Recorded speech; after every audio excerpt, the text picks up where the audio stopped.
The weight of a smile. The shadows of 2006 have finally retreated, but they've left a permanent scar on the soul of the strongest. We just witnessed the tragic divorce of Satoru Gojo and Suguru Geto.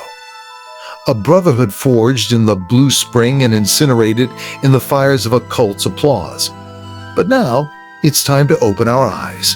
The year is 2018. The blinding white light of the past has been replaced by the neon-soaked, blood-stained reality of modern-day Tokyo. Yuji Itadori, Megumi Fushiguro, and Nobara Kugisaki are back, and they have no idea that the ghosts of Gojo's past are currently orchestrating the end of the world. This is the bridge. This is the final breath of peace before we plunge into the most brutal arc in shonen history, the Shibuya Incident. Welcome to episode 5. Pay attention because it's like that. And that is about to become a nightmare. Scene 1. The reunion of the trio.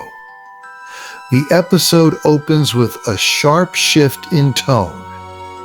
The melancholic piano of the 2007 era is replaced by the upbeat, casual sounds of a Tokyo afternoon. We see Nobara Kugisaki standing in front of a department store, while she's joined by Megumi Fushiguro, who looks as tired as ever. Suddenly, a familiar face appears. Yuji Itadori. He's alive, he's energetic, and he's holding a bag of snacks. The chemistry between these three is instant and infectious. For a moment, we forget about the king of curses living inside Yuji. They're just teenagers arguing about movies and food, but the animation lingers on the small details. We see Yuji's growth. His movements are more controlled, his aura more settled. They are heading to meet a special guest, but before they can, a woman approaches Nobara. Her name is Ozawa, and she recognizes Yuji from their middle school days. Scene 2. The crush and the change. In a rare moment of slice-of-life storytelling, we learn about Ozawa's history with Yuji. She was once a girl who felt invisible due to her weight, but Yuji was the only one who treated her with genuine kindness, looking past her appearance to her character. Nobara and Megumi try to play matchmaker, leading to a hilarious and heartwarming sequence in a cafe.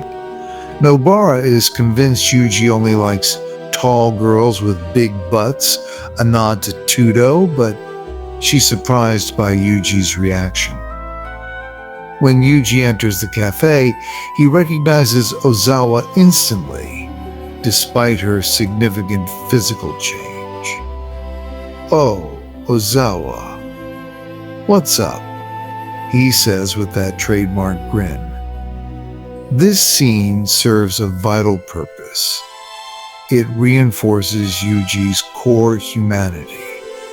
In a world of sorcerers who see humans as monkeys or tools, Yuji sees people. It's a stark contrast to the darkness we saw in Suguru Geto during the last episode. It's the light that Gojo is trying so hard to protect. Scene 3. The rat in the walls. The lighthearted atmosphere evaporates as the scene shifts to the dark corridors of Jujutsu High. Utaheim, Iori, and Meimei are conducting a secret investigation. The tension is thick. We've known for a long time that there is a mole, a traitor providing information to the cursed spirits. The investigation leads them to a specific student, Kokichi Muta, better known as Mekamaru. We see his real body, a frail, bandaged boy suspended in a tank of water, his skin so sensitive that even moonlight causes him pain. "I've found you," Yutahime whispers, but Mekamaru is gone. His room is empty. The heavenly restriction that gave him his massive cursed energy in exchange for his broken body has led him to make a deal with the devil. He has been feeding information to Geto, or the entity inhabiting Geto's body, and Mahito in exchange for a fixed body using idle transfiguration. Scene 4. The Binding Vow.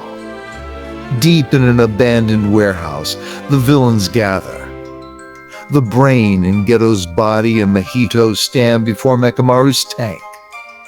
The tension is astronomical. This is a binding vow. A contract that even cursed spirits cannot break without catastrophic consequences. Mahito reaches out his hand. Let's turn that ugly body into something beautiful, shall we? The transformation is visceral. We see the skin knitting together, the limbs straightening, the agony disappearing. For the first time in his life, Kokichi Muta stands on his own 2 feet. He is healthy. He is whole. But the moment the vow is fulfilled, the truce is over. Mekamaru knows that he has betrayed his friends. He knows that Shibuya is coming. His only goal now is to kill Mahito and warn Satoru Gojo. Scene 5. Mekamaru vs. Mahito. The episode explodes into a massive scale battle. This isn't just a sorcery fight. It's a mecha battle. Mekamaru unveils his ultimate weapon. Ultimate Mekamaru. Mode. Absolute. It's a giant, towering robot fueled by 17 years of stored cursed energy. The scale of the destruction is immense. Mekamaru fires beams of pure energy that level the surrounding forest. Mahito, ever the chaotic artist, uses his transfiguration to turn himself into various creatures to dodge the attacks. I'll kill you here, Mekamaru screams, his voice echoing through the giant metal suit. I'll kill you and then I'll see everyone again. I'll go to the Kyoto Sister School event. I'll talk to Maiwa. This is the tragedy of Mekamaru. He did a terrible thing for a very human reason. To be normal, to love, and to be with his friends. But in the world of Jujutsu Kaisen, happiness is a luxury that few can afford. Scene 6. The final stand.